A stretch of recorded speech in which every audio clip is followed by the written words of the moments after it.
The drought really affected the availability of work, and so the program was brilliant in that it was just like a circuit breaker, and it gave me the opportunity to look around and see what was available, and I was really lucky to find this opportunity.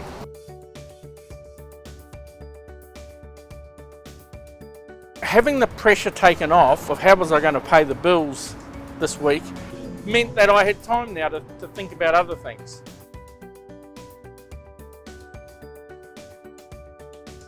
We would sit around at lunchtime and such like, we would talk about what is actually out there. It made me realise that there was a lot more opportunities than what I was seeing.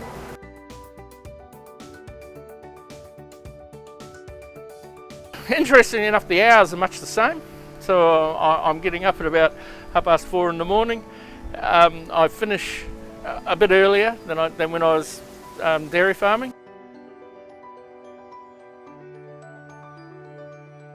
For the first time in my life, I'm actually a price setter.